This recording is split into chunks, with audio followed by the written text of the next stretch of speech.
नमस्कार दोस्तों, स्वागत है आप सभी का आपके YouTube channel maths with #AK sir में।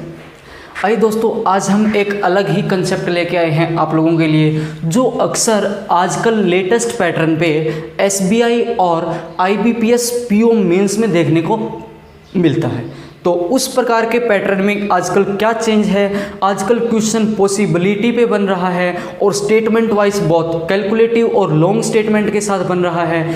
ये जो एपिसोड है दोस्तों, ये हर प्रकार के कॉम्पिटिटिव एग्जाम के लिए बेनिफिट रहेगा, SSC, रेलवे और बैंक के लिए। ये आए हुए क्वेश्चन है SBI और IBPS PO मेंस में, लेकिन बेनिफिशियल हैं SSC के लिए भी, क्योंकि TCS जब से पेपर बनाने लग गया है, जब से बैंक के साथ थोड़ा थोड़ा मर्ज कर रहा है, तो रेलवे में भी आगे बेनिफिट करेगा, क्योंकि आगे से तो CET लगेगा। तो इस सवाल को आप पढ़िए दोस्तों, सवाल आपकी स्क्रीन पे है।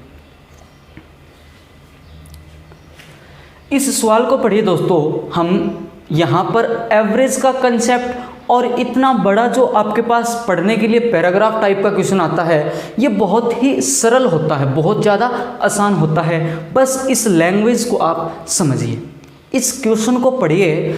पूरा कंप्लीट क्वेश्चन पढ़ने के बाद आपको ऐसा लगेगा कि पता नहीं कहा क्या है ना। अभी हम आपकी इस टेंशन को, इस परेशानी को दूर करते हैं, क्वेश्चन करते हैं साइड में। सबसे पहले पहली स्टेटमेंट पढ़िए। इसने कहा 5 प्राकृतिक 2 डिजिट वाली संख्याएं हैं।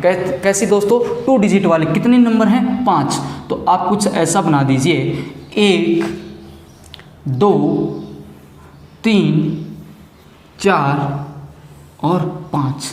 ये कुछ 5 संख्याएं हैं। 5 की 5 संख्याएं कैसी हैं दोस्तों? 2 डिजिट नंबर। अब सेकंड लाइन में इसने कहा जो आपके पास दूसरी संख्या है, जो आपके पास दूसरी संख्या है, ये एवरेज है कौन सी संख्या की? फर्स्ट नंबर और लास्ट नंबर। जो आपके पास सेकंड नंबर है दोस्तों, जो आपके पास सेकंड नंबर है, ये पहली संख्या और दूसरी संख्या की एवरेज है। अगर मैं इसको बोल दूं कि ये संख्या A है, अगर मैं बोल दूं लास्ट वाली संख्या B है, तो आप कहेंगे A + B/2 क्या बन जाएगी? दूसरी संख्या। A + B/2 तो थोड़ा गड़बड़ कर देगा, क्योंकि डिवीज़न करना पड़ेगा। तो इसको और ज़्यादा आसानी बनाने के लिए मैं बोल देता हूँ, जो पहली संख्या है वो 2A है, जो लास्ट संख्या है वो क्या है दोस्तों? 2B। आपके पास एवरेज क्या बन जाएगी? A + B, यानी कि दूसरी संख्या क्या बन जाएगी दोस्तों? A + B। फिर इसने कहा जो दूसरी संख्या है, ये मिडल नंबर से 6 कम है। ये मिडल नंबर से कितना कम है दोस्तों? 6। तो क्या आप मिडल नंबर को इससे 6 ज़्यादा बना देंगे? A + B + 6, यानी कि मिडल नंबर आपके पास क्या बन जाएगा दोस्तों? A + B + C। इस A + B + C से क्या A + B 6 कम है? आप कहेंगे बिल्कुल कम है। अब देखिए दोस्तों, यहाँ पर क्या सवाल कहा, आगे इसने कहा कि पहले 3 जो डिजिट्स हैं, पहली जो 3 डिजिट्स हैं, इन तीनों डिजिट्स का सम आपको कितना दे रखा है दोस्तों? 146। ये आपको कितना दे रखा है दोस्तों? 146। अब इसने कहा जो मिडल वैल्यू है, इस मिडल वैल्यू का जो मान है, उस मान को कहा x है। तो हम कह देंगे भाई A + B + 6 की वैल्यू क्या हो जाएगी? x हो जाएगी। फिर इसने कहा फोर्थ स्टेटमेंट के बारे में, जो चौथी संख्या है उसकी वैल्यू क्या है? 43।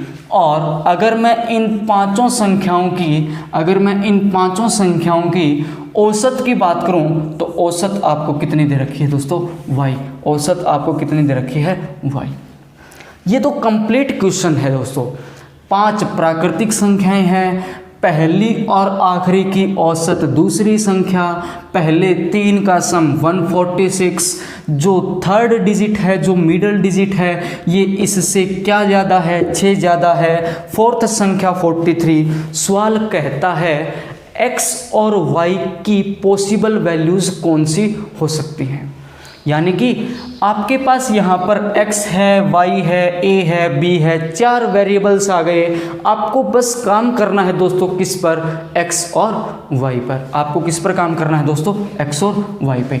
थोड़ा मैं इसको साफ करता हूँ, इसको आप यहाँ पर लिख देंगे 43 और ये सम आप याद रखिए 146 है। ये सम कितना है दोस्तों, 146।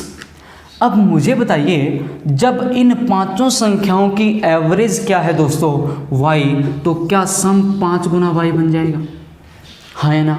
क्या 5 गुना y इन पांचों संख्याओं का सम बन जाएगा।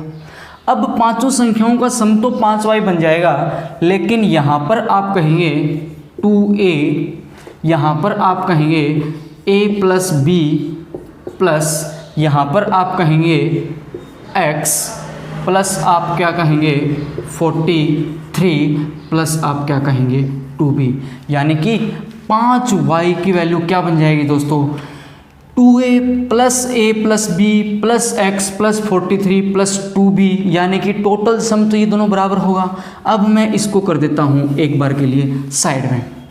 अब आपने देखा कि x भी है, y भी है, a भी है, b भी है। मुझे चाहिए इस a को ख़त्म कर दूं, इस b को ख़त्म कर दूं, तो ये जो इक्वेशन है ये x और y में बच जाएगी। तो आइए दोस्तों करते हैं इस सवाल को। सम 5y, 2a प्लस a आप कहेंगे 3a, b प्लस 2b आप कहेंगे 3b, प्लस क्या कहेंगे दोस्तों, प्लस आप कहेंगे x प्लस 43, x प्लस 43। बस मुझे तो यही चाहिए था। यहाँ से क्या बन गया, 3 कॉमन ले लूँ तो a plus b plus x plus 43 बन जाएगा। अब ध्यान से देखिए, क्या यहाँ पर आप ऐसा कह सकते हैं x की वैल्यू क्या है दोस्तों, a प्लस बी प्लस 6, यानी कि a प्लस बी की अगर मैं बात करूं a प्लस बी की, तो क्या आप ऐसा कह देंगे x माइनस 6 है। यहाँ पर a प्लस बी की जगह क्या पुट कर देंगे दोस्तों, x माइनस 6, x माइनस 6, क्या x माइनस 6। जैसे ही x माइनस 6 आप पुट करेंगे, अब तो क्वेश्चन में कुछ बचा ही नहीं, अब तो क्वेश्चन में कुछ बचा ही नहीं। 5y की वैल्यू आप क्या कहेंगे दोस्तों, 5y इक्वल्स टू 3x और x क्या बन जाएगा दोस्तों, 4x माइनस 18 और प्लस क्या है 43। तो आप क्यों न आप 43 में से 18 को इस प्रकार से घटा दीजिए, 45 में से 20 घटा दूं, क्या आ जाएगा 25। अगर आपको कैलकुलेशन स्ट्रॉन्ग करनी है तो आप इस प्रकार से चलिए, 43 में से 18 घटाएंगे, दिक्कत क्रिएट होगी, लेकिन आप इसको 2 दे दीजिए, 45 घटा क्या देंगे 20, 45 में से 20 हर कोई घटा देगा, क्या आ जाएगा 25। अब ऑप्शन की तरफ चलते हैं। x और y की पॉसिबल वैल्यू चाहिए, हमने इक्वेशन ही बना ली।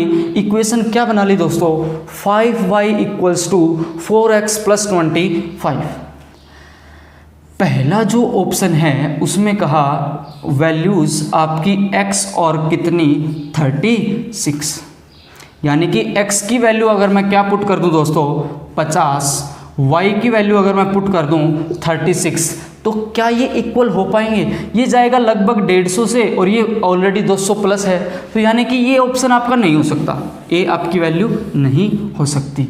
बी ऑप्शन की तरफ बढ़ूं दोस्तों, बी कहा 50 और 43, 45, y की वैल्यू 45 पुट कर देंगे, x की वैल्यू 50 पुट कर देंगे, 45 गुना 5 आप कहेंगे 225, 200 प्लस 25 225, यानी कि आपका ऑप्शन कौन सा हो जाएगा बी।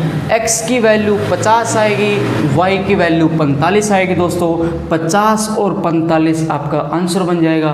बहुत ही ज़बरदस्त क्वेश्चन है, इंटरेस्टिंग क्वेश्चन है। बस सवाल कैलकुलेटिव भी नहीं है, सवाल की क्वेश्चन की स्टेटमेंट आपको लेंथी लगेगी, इक्वेशन ज़्यादा बनती दिखेंगी, कम ज़्यादा मिडल एवरेज, तो आप कंफ्यूज हो जाएंगे।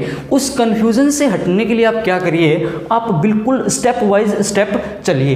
पहली लाइन अच्छा एवरेज, फिर क्या, इन दोनों के कम ज़्यादा, बस स्टेप बाय स्टेप चलते जाएगा, सवाल अपने आप बन जाएगा। और पॉसिबिलिटी के केस आजकल बहुत आ रहे हैं। बैंकिंग मेंस की बात करूं, एसबीआई में भी नज़र आते हैं, आईबीपीएस पीओ मेंस में भी नज़र आ रहे हैं, हर जगह नज़र आ रहे हैं। तैयार रहेंगे एसएससी वाले भी, रेलवे वाले भी, क्योंकि सीईटी आएगा और एसएससी तो ऑलरेडी टीसीएस ले ही रहा है। तो इस प्रकार के कंसेप्ट भी हम डेली लेते आएंगे रहेंगे दोस्तों। थैंक यू सो मच, बहुत बहुत धन्यवाद। नेक्स्ट सेशन में फिर मिलेंगे। God bless you all. जय हिंद।